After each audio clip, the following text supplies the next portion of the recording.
My name is William Goit. I'm a licensed acupuncturist, and I've been helping people get healthy and stay healthy since 1986. You may know me as Professor Chi. Today, I want to talk to you about change. Change, how everything is change. We tend, as human beings, to avoid change. And this is due to, in part and to a great deal, with the will to survive.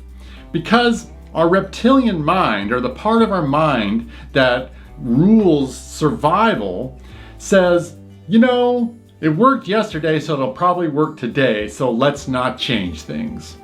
And this is a very, very strong notion in human beings. And our collective consciousness is built upon this solidity of ideas that seem to work, and they seem to work because they don't change. For instance, money.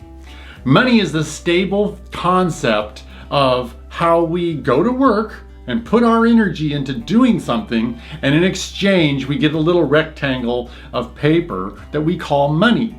And the stability of the money system has created everything in the modern world in a way that we feel safe. Now, money is nothing more than paper, yet we collectively believe in it, and that creates a kind of a stability that holds back change. We get $1, we go spend $1. That stability is very deeply ingrained in our mind to the point that we spend our entire life chasing after little rectangles of green paper and believing that those unchanging currency will help us survive. And of course it does.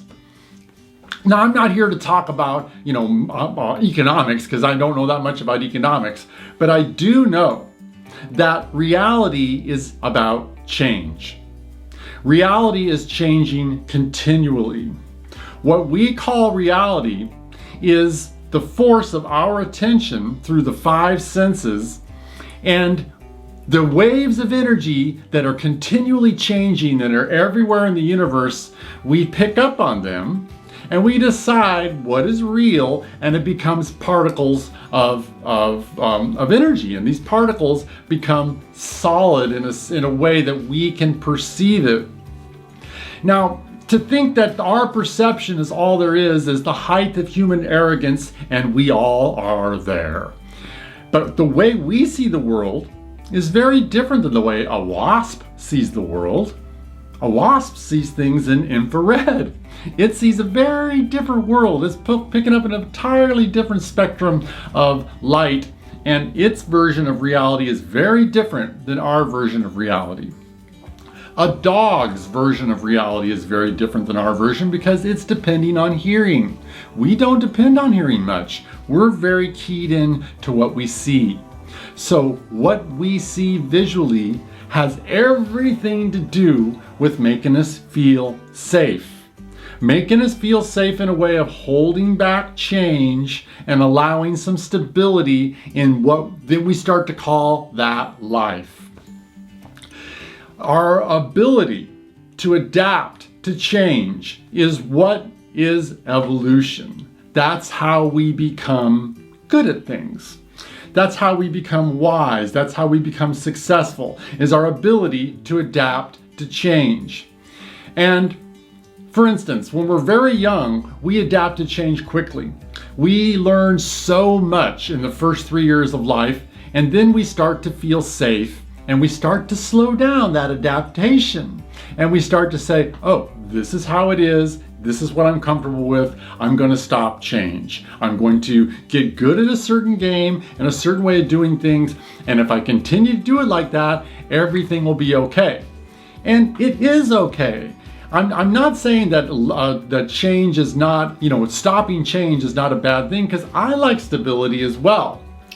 However, the more we recognize that change is something that is not going to stop, and that as we become aware of novel situations and put ourselves into new situations and try new things, we become happier. At first, it's scary. Change is always scary, but change is something that is going to be with us always. And eventually, this body will die and we will go through revolutionary change. So, becoming adaptable and becoming less fixated in certain ideas of stability, the happier we're going to be, the more wise we'll be, and the ability to face change is the hallmark of an accomplished human being. Now, the best way that I know of to face change is to stay energetic. Because again, going back to like when we were children and we were full of energy, we're always ready for something new when we're young. You don't have a fixed idea what it is. What are we going to do today? What do you want to do today? You can sit there and play with pots and pans and create a whole world of imagination and be happy with it. And then you start to slow down and you start to stop change and you say, well, that's not real. I want this and I want that. And if it's not like this and that, I won't be happy. So being happy with things changing is the key to happiness that is lasting. Furthermore, joy, ever new joy, which is the realm of the heart and is the hallmark of a truly accomplished human being, joy knows that change is reality. And that joy loves change. Now, exactly what is change? Like I said, reality is waves of energy, and then it becomes shapes, fractals. Everything in our third dimensional world is certain kinds of fractals that are put together in shapes, and it becomes what's familiar to us. So, creating certain kinds of fractals that make you happy around you will be the kind of change that you hope for. How we do this has everything to do with our perception. And deservingness. If you don't think that you are deserving of beauty around you, you won't see any beauty. You'll just see drudgery. You'll see nothing but work.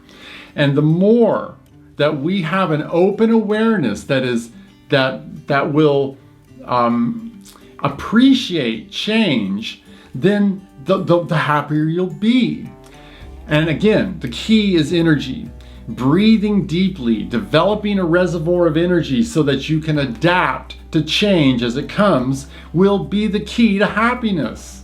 And we can do this through breathing exercises and stretching and things like solar qigong. We can adapt to change in a way so that when change comes to us, it's welcome rather than dreaded. Now, of course, there's a certain amount of stability that we need in our life. I'm not saying that we should, just everything should be change. However, when we become accustomed to change and we welcome change, then when things change, they're not so dreadful. Look towards life in an energetic fashion. Realize that things coming to you, they may seem the same, but they are actually new. And when we see things as new and they start to change, there's a welcome to it rather than just, oh please, no more of that. I want more of what I had yesterday. Look to the future in the now as change, and things will start to be more welcome in a way that happiness can be cultured in your life.